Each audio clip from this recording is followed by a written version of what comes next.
Praise the lord. పిల్లరా, ఇక నూతన ఉదయకాల సమయంలో దీని వాక్యాన్ని చదువుకుందాం. పరిశుద్ధ గ్రంథంలో నుండి అపోస్తల కార్యములు 23వ అధ్యాయము 10వ వచనం. యాక్ట్స్ 23:11. ఆ రాత్రి ప్రభువు అతని యొద్ద నిలిచి ఉండి, ధైర్యముగా ఉండుము, యెరూషలేములో నన్ను గూర్చి నీవెలాగూ సాక్ష్యమిచ్చితివో అలాగున రోమాలో కూడా సాక్ష్యమియ్యవలసి ఉన్నదని చెప్పెను.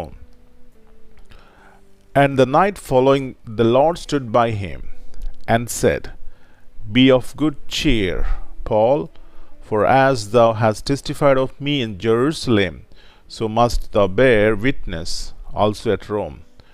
యేసు ప్రభువారి అతి శ్రేష్టమైన నామంలో పిల్లరా మీ అందరికీ శుభములు తెలియజేస్తున్నాను.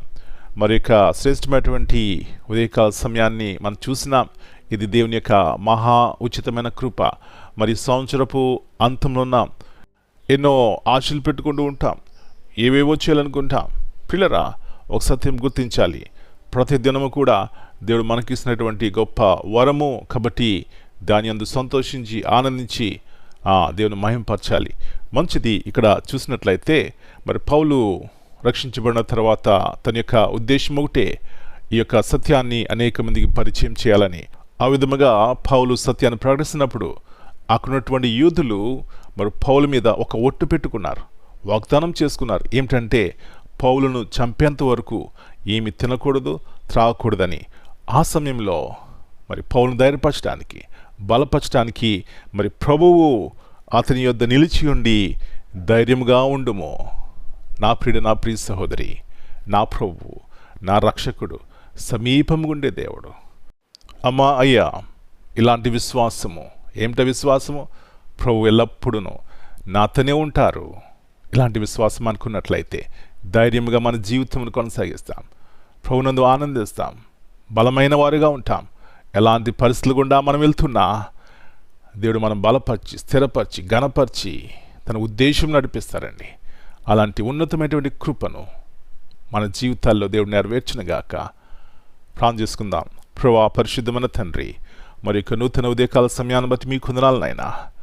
ఆయా పరిస్థితులు కూడా మేము వెళ్తున్నప్పుడు మా విశ్వాసాన్ని ప్రభువా మేము పరీక్షించుకోవాలి. ఎందుకంటే ఎన్నోసార్లు కృంగిపోతూ ఉంటాం, బలహీనం అయిపోతూ ఉంటాం. కానీ పౌలును ధైర్యపరిచిన దేవుడు ఈరోజు కూడా ఈ దినమందు మా జీవితాలని బలపరిచే దేవుడవు, ధైర్యపరిచే దేవుడు. ప్రభువా మీకు వందనాలు. అక్కడున్నటువంటి యూదులు పౌలును గూర్చి ఏమి చేయాలనుకున్నా మీరు పౌలుతో ఉన్నారు, వారు ఏమి చేయలేకపోయినారు. ఈ సత్యం గుర్తించినట్లయితే మీ యొక్క కాపుదల, భద్రత కింద మేము క్షేమంగా ఉంటాం. ప్రభువా, ఏ పరిస్థితులు కూడా మేము వెళ్తున్నా ప్రభునందు ఆనందించి ధైర్యంగా ఉంటాం. అలాంటి కృపను దయచేయమని, ఆ విధముగా ఈ సంవత్సరమును అంతం చేయడానికి సహాయం ఇచ్చేయమని మనం విచేతగా అప్పగించుకుంటూ ఈ దినమంతా మీరు కింద భద్రపరిచి మా యొక్క ఉద్దేశములు, మా తలంపులు మీ యొక్క ఉన్నతమైన నామం బట్టి మహింపరచబడ్డానికి సహాయం ఇచ్చేయమని యేసు ప్రభువారి అతి శ్రేష్టమైన ఘనమైన నామం బట్టి ప్రార్థన చేస్తున్నాను తండ్రి. Amen. God bless you all.